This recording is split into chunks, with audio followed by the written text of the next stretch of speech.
Audio तो नहीं किया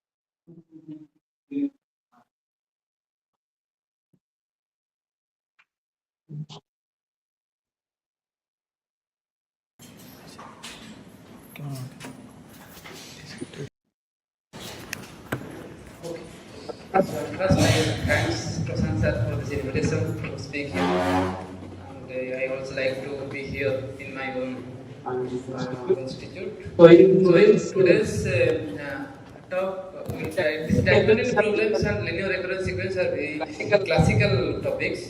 And many problems already studied. Today we just talk about two important, in my point of view, two important results.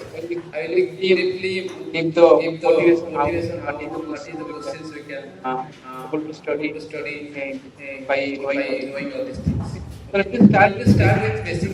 Let me start with basic questions first. Suppose I have a sequence like this. 0, 1, minus 1, 2, and so on. Okay. So this is a sequence, right? My first question is you can see that this is a sequence of integers. 1 occurs twice, minus 100 also occurs once, 2 also occurs once, minus 2 also occurs once. Continue like this. So question is we can able to find a recurrence sequence where each integer occurs once. So first one, so if I want to construct such a sequence, such a recurrence, so that each integer will occur once, how will do that? First question. So second question we can ask. Suppose I want each integer occurs twice. What is the recurrence sequence? Which will give me from which we can say that each integer will occur twice. Similarly, we can given suppose n is given, suppose n is equal to 5. So can you able to give me a recurrence sequence so that every integer occurs 5 times, like that. Okay. So this is the first question. Second question is can every rational numbers for every rational numbers can we find a recurrence sequence or not? Okay. So such type of questions can be answered from this discussion. Okay. For this, we will give answer at the end. Similarly, if I write suppose 0 occurs k times, 1 occurs k times, minus 1 occurs k times, so what is the recurrence sequence? So let me start from the definition.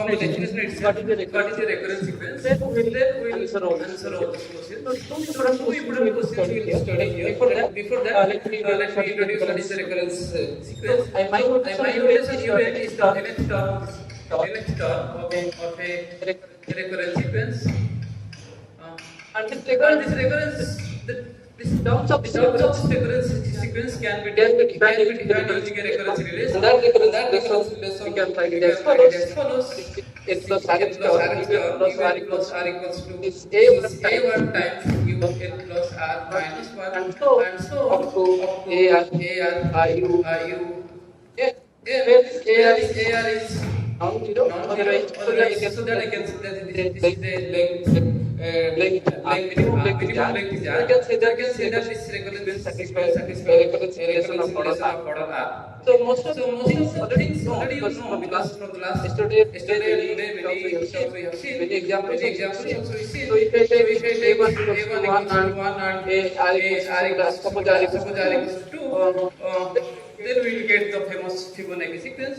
Let me denote that Fibonacci sequence equals to Fn plus 2 equals to Fn plus 1 plus Fn. So this sequence already you know. So this is the recurrence relation. But you find all the terms of this recurrence sequence, you need to define two initial values. denotes f0 equals to 0 and f1 equals to 1. So with these two values, if you substitute here, you will be able to find the next terms. Similarly, once you know f2 by putting the value of 0 and 1 here, you can able to find f2. Once you know f2, then you will get f2 and f1, you will get f3. That's why the recurrence. Because knowing the previous values, we can get the next values. So this way we can generate all the terms of this recurrence sequence. The first fundamental question is, if I know the previous in this case, if I know previous r terms, suppose if I know u0 r minus 1, then only I can able to find ur term. Right? So first the difficulty is that so without knowing all the previous terms, can I able to say something about any term of this recurrence sequence or not? How to find? If I ask here in this exam, what is the 99th term of this recurrence sequence? So that means if I use this recurrence relation, I have to know f0, f1, f2, f98. Then I can able to find f99. So f99 equals f98 plus f97, right? So in that way, it is a very huge and if you got to find all the terms, then we are able to find the 99 term, any number you want to find. But there is a formula which can able using that algebraic formula, you can able to find any terms of the recurrence sequence. That is called Binet type formula. Let me give a statement about how to get a complete answer get any terms of this recurrence sequence. So let me write a proposition here. So the following statements are equivalent. Following statements are equivalent. The first one is so U1 is a recurrent sequence. U1 is a recurrence sequence. Unique expression. So there exists an expression unique of the following form. I can write UN equals to summation I equals to 1 to h Cin alpha e to the power n, where for n is n and third one. So and this C, okay, let me clear this Cin belongs to this ring with these are all non-zero polynomials, and this alpha is belongs to this term, and this third one is the following. We can write this. If we consider this power series, the power series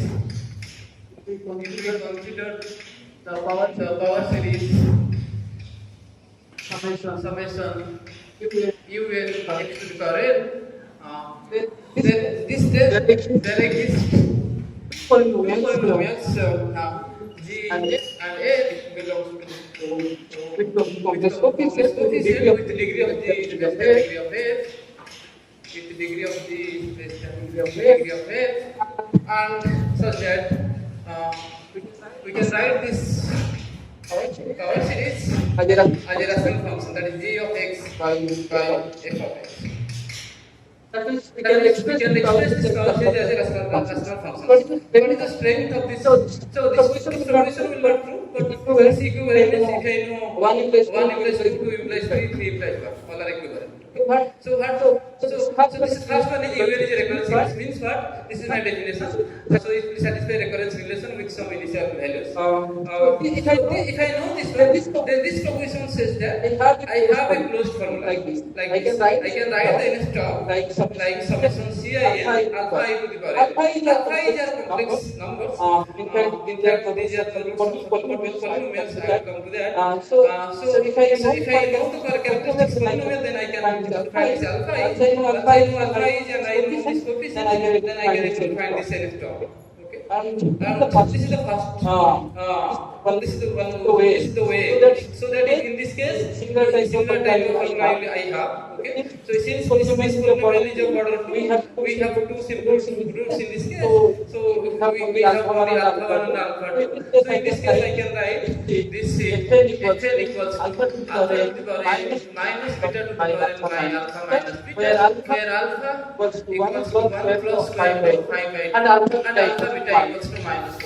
Okay. So if I know this, since I know alpha and beta, I can, if you want to find 99 times, so I can get the values. So this will give me the answer, which I was already right. What is the energy term? So this is that, in that sense it is useful. In other sense, if I study some electricity properties, suppose I want to study UN equals to suppose 0. For what value of UN equals to 0, then this will not helpful us. But this can help. I can use this formula to study this equation. And what is the last one? This says that to get this something called the generating function for that recurrence sequence. This is the coefficient. So if I know this rational function, and if I write it as a power series, and the coefficients are nothing but the terms of that recurrence sequence. This is one of the equivalent statement of this recurrence sequence. So this is also nice. Sometimes it's also helpful to study some questions related to the first. I asked what are the if I want to find the terms which occur once twice, then this type of statement will help me to study. Okay. G and degree. This age is not. This is the number of roots here. And the degree of this polynomial means if all these roots are simple, then it is yes. Otherwise, the degree alpha I power n.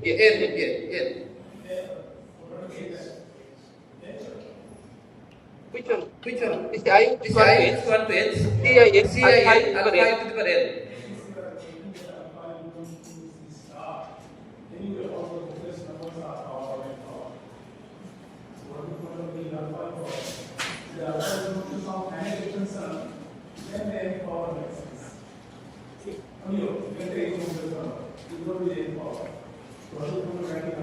Actually, sometimes I try to more general. If I consider general, suppose it's all this coefficients A1 to A are integers and this initial condition integers or rational numbers.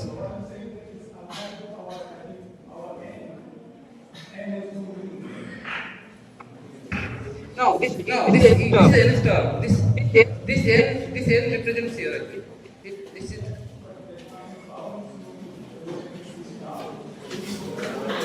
So actually, okay. So if I write like this, if I take then I will adjust some things. So okay. In that I more general things that are there. Okay, this is clear. Okay, so now let's move forward. So this from here to here, we can use some shift operator to get. We will not go because very less of half an hour.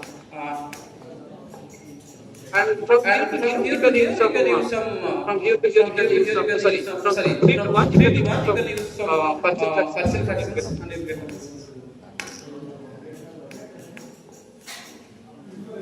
get this. Yes. No. This is for. Okay, let us try the first one. Suppose an application. First one. Suppose I want. Okay, this is my potential. CK is the block. CK is the block. K times. Okay.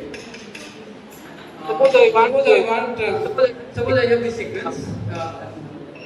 So this is 0 of k times 1 of k times minus 1 of k times